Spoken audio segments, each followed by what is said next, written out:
পূর্ব বর্ধমান জেলার এই ব্যক্তির সঙ্গে যা হয়েছে তা জানলে শিউরে উঠবেন সকলেই। ভারতবর্ষের নাগরিক হওয়া সত্ত্বেও তাকে পাঠিয়ে দেওয়া হয়েছিল বাংলাদেশ, আর সেখানে গিয়েই চরম ভয়াবহ পরিস্থিতির মধ্যে পড়েছিলেন পূর্ব বর্ধমান জেলার এই ব্যক্তি। পূর্ব বর্ধমানের মন্তেশ্বরের কুলুট গ্রামের বাসিন্দা মোস্তফা কামাল শেখ। তিনি দীর্ঘ 7 বছর ধরে মুম্বাইয়ে থাকতেন। সেখানে তিনি ঝালমুড়ি বিক্রির ব্যবসা করতেন। তবে হঠাৎ করেই তার জীবনে ঘটে যায় এক ভয়াবহ ঘটনা। মোস্তফার অভিযোগ, তাকে বাংলাদেশি বলে বিএসএফ এর মাধ্যমে বাংলাদেশে পাঠিয়েছিল মহারাষ্ট্র পুলিশ।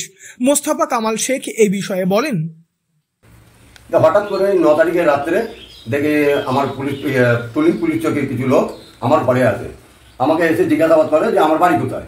আমি যখন বলি ওদের যে আমার কলকাতায় ওয়েস্ট বেঙ্গল বাড়ি, তখন আমাকে বলে তুমি এক কাজ করো, তোমার আইডেন্টি কার্ড, তারপর ভোটার আইডি, তারপর প্যান কার্ড, এইসব যাবতীয় জিনিস নিয়ে আমাদের পুলিশ চৌকি চলো, আর তোমার মোবাইলটা আমাদের দাও। তা আমি মোবাইল তৎপর ওদের হাতে দিয়ে দিই। তারপরে আমার আইডেন্টি দিয়ে আমাকে সঙ্গে করে নিয়ে পুলিশ চৌকিতে যায়। তা পুলিশ চৌকিতে বসিয়ে রাখে 2 দিন। তারপরে আমাদেরকে একদিন মিরা রোডে নিয়ে গিয়ে ভেরিফাই করানোর ইয়েতে আমাদের হাতের ফিঙ্গার নেয় বা নাম সব কিছু ঠিক জিজ্ঞাসাবাদ করে। তারপর ফের নিয়ে আসে সেই পুলিশ চৌকিতে।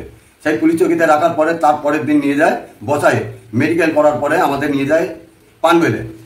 পানবেল থেকে প্রায় আশেপাশের যত পুলিশ চৌকির লোক এক জায়গায় করার পরে আমাদেরকে নিয়ে যায় হেডকোয়ার্টার পুনাতে, বিএসএফ এর ক্যাম্পে।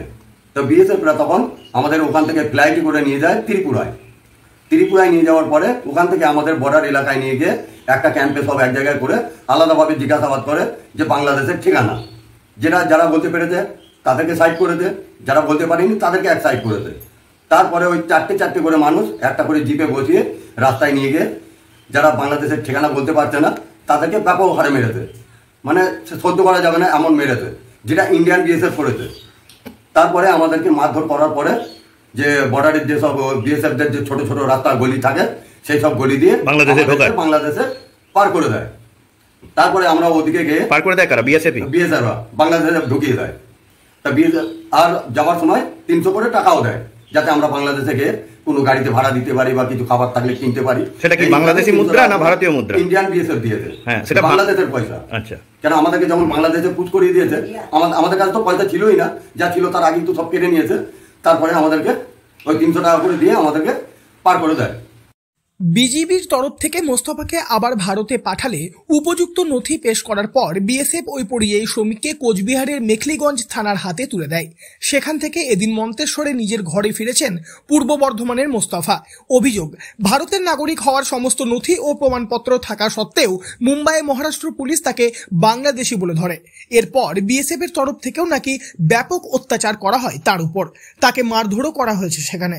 মোস্তফা এই বিষয়ে আরো বলেন, ভেবেছিলাম যে আমরা কোনোদিন আর এই মাটিতে পা রাখতে পারবো না, হয় এদিকে আসলে ইন্ডিয়ান বিএসএফ আমাদের মারবে, আর ভিতরে থাকলে ওদের বর্ডার যে বাংলাদেশের যে বিডিআর তারা আমাদের গুলি মারবে। কিন্তু তারা মানুষের পরিচয় দিয়েছে, তারা আমাদের যথেষ্ট সাহায্য করেছে ইন্ডিয়ায় ফিরিয়ে দেওয়ার জন্য। ফিরে এসে আমার খুবই ভালো লাগছে, কিন্তু মনের মধ্যে যে আতঙ্ক রয়েছে সেই আতঙ্কটাকে আমি কাটাতে পারছি না। এরকম আমার দুশ্মন যারা জানি দুশ্মন, তাদের সঙ্গেও যেন এমনটি না হয়, মানে যে পরিস্থিতিতে আমরা দেখে এসছে এরকম যেন কোনো মানুষের সঙ্গে না হয়। সে সবাই সহ্য করতে পারবে না, হয়তো এসব দেখে জায়গাতেই তারা হাত ফেল করে মরে যাবে। সেটা নির্যাতন আমরা পেয়েছি ওখানে।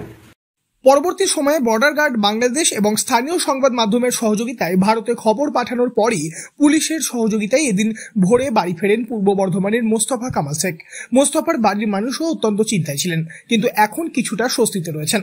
তবে মোস্তফার সঙ্গে ঘটে যাওয়া এই ঘটনা তার চিরস্মরণীয় হয়ে থাকবে। পূর্ব বর্ধমান থেকে বনোয়ারিলাল চৌধুরী, লোকাল 18 বাংলা।